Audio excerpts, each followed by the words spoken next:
नमस्ते।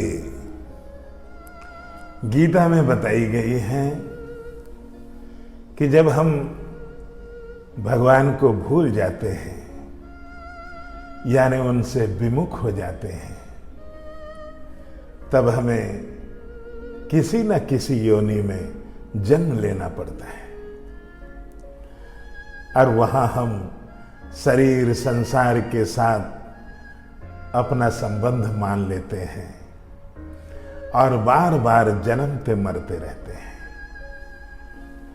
परंतु जब हम अपना स्वरूप को जान जाते हैं, भगवत तत्व का अनुभव कर लेते हैं, तो हमारा इस अशुभ संबंध से छुटकारा मिल जाता है, अर्थात संसार से संबंध विच्छेद हो जाता है।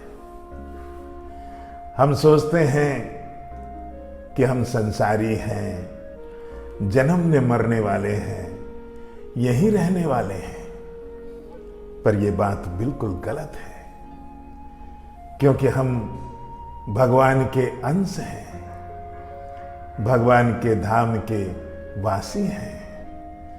हम सभी संसार में आए हैं, पर हम संसार के नहीं हैं।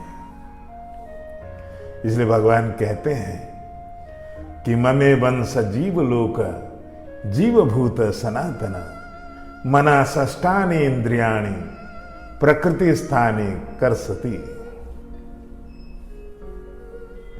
क्योंकि संसार के सभी पदार्थ जड़ है, परिवर्तनशील है, जबकि हम स्वयं चेतन हैं, हम में कोई परिवर्तन नहीं है। संसार के साथ हमारा संयोग और परमात्मा से वियोग कभी हो ही नहीं सकता। भगवान कहते हैं कि ये जीव नित्य निरंतर मुझ में ही स्थित है, फिर भी उसे मेरी प्राप्ति में कठिनता प्रतीत होती है, क्योंकि उसे अपने स्थिति परमात्मा में होते हुए भी इसका उसे ज्ञान नहीं होता। सर्वभूतानि कौन्तेय प्रकृति यान्ति मामिकम कल्पक्षये पुनस्तानि कल्पदो वृषजाम्यहम्।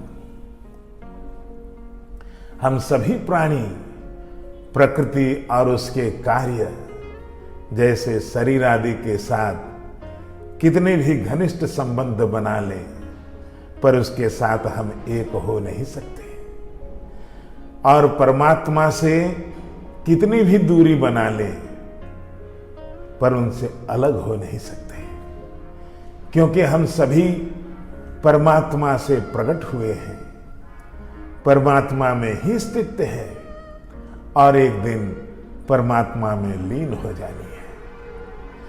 ऐसी बात गीता में बताई गई है। बंधुओं, आज बस इतने ही।